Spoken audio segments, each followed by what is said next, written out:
प्रीशी अपने ऑफिस में बहुत ज्यादा मेहनत कर रही होती है। उसकी मेहनत देखकर प्रीशी का बॉस उसे नई गाड़ी गिफ्ट करता है। प्रीशी जब ये गाड़ी देखती है तो बहुत ज्यादा खुश होती है और वो ये सोच लेती है कि वो अपने घर वालों को सरप्राइज देगी। प्रीशी जब गाड़ी लेकर अपने घर पहुंचती है तो वो अपनी दादी और अपनी बहन को सरप्राइज देती है और उन्हें कहती है कि मेरे बॉस ने मुझे नई गाड़ी गिफ्ट की है और उसने मुझे कहा है कि अब मुझे इस गाड़ी में ही ऑफिस आना है। प्रीशी की बहन जब नई गाड़ी देखती है तो वो बहुत ज्यादा खुश होती है और वो इस बात पर प्रीशी को मुबारक देती है।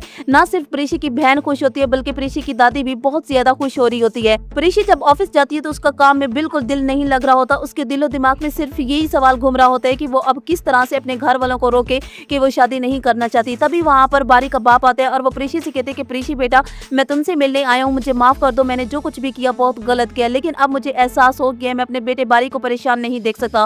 वो बहुत ज्यादा तड़प रहा है, बेचैन है, उसकी हालत बहुत ज्यादा खराब है। अगर तुम बारी से एक दफा मिल लो उसका बोझ हल्का हो जाएगा। मैं बारी की खातिर तुम्हारे आगे हाथ जोड़ता हूँ, तुम बारी से शादी कर लो, वो नहीं रह सकता तुम्हारे बगैर। प्रीशी ये सुनकर हैरान होती है और वो बारी के बाप से कहती है कि आप ऐसा कैसे कह सकते हैं, आप खुद ये नहीं चाहते कि मैं आपकी बहू बनूं, मैं बारी की बीवी बनकर उस घर में आऊं, तो फिर आप ये कह रहे हैं कि मैं बारी से शादी कर लूं। तो तभी बारी का बाप प्रीशी के सामने हाथ जोड़ता है और उसे कहते हैं कि बेटा, मैं एक बाप हूं और मैं अपने बेटे को मजबूर नहीं देख सकता, तुम एक दफा बारी से मिल लो, तुम्हारा जो फैसला होगा मैं मान लूंगा। प्रीशी को एहसास होता है कि उसने बारी को इनकार करके बहुत गलत किया और प्रीशी ये सोच रही होती है कि बारी की हालत की जिम्मेदार सिर्फ और सिर्फ मैं हूँ। मैंने अचानक बारी को इनकार किया तो और उसने शायद इस बात का सदमा अपने दिल पर ले लिया है, इसलिए मुझे बारी के पास जाना चाहिए और उसे समझाना चाहिए कि अब ऐसा मुमकिन नहीं है। वो बारी से मिलने के लिए उसके घर पहुंच जाती है। जब वो बारी के रूम में जाती है तो बारी की हालत काफी ज्यादा खराब होती है। प्रीशी ये देखकर बहुत ज्यादा हैरान होती है और वो बारी से कहती है कि बारी सर, आपने अपनी क्या हालत बनाई हुई है, मुझे ये अंदाजा नहीं था कि मेरे इनकार की वजह से आप इतने ज्यादा बीमार हो जाएंगे। तो तभी बारी प्रीशी से कहते हैं कि शायद तुम्हारा इनकार मेरे दिल पे हावी हो गया है, मैं खुद को समझाने की कोशिश कर रहा हूँ कि तुम मेरी नहीं हो सकती, लेकिन ये दिल है कि मानता ही नहीं।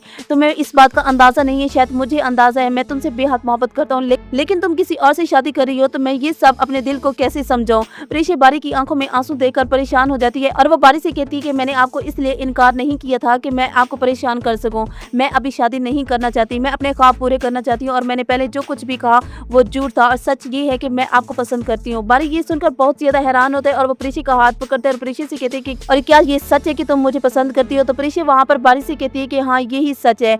घर आने के बाद प्रीशी अपनी दादी से कहती है कि मैं बारी सर को पसंद करती हूँ और मैं उसी से ही शादी करूंगी, अगर आप लोगों ने मेरी शादी करवानी है तो उसी से करवाएं। प्रीशी की दादी जब ये खबर सुनती है तो वह हैरान होती है, लेकिन उसे इस बात की भी खुशी होती है कि प्रीशी बारी को पसंद करती है। तो नाज़रीन, आप लोगों को क्या लगता है कि प्रीशी अपने घर वालों को बता देगी या फिर बारी का बाप प्रीशी से माफी मांग लेगा और प्रीशी को रिश्ते के लिए मना लेगा? आप लोगों को क्या लगता है कमेंट करके जरूर बताइएगा। वीडियो को लाइक करके चैनल को जरूर सब्सक्राइब कीजिएगा। अल्लाह हाफिज।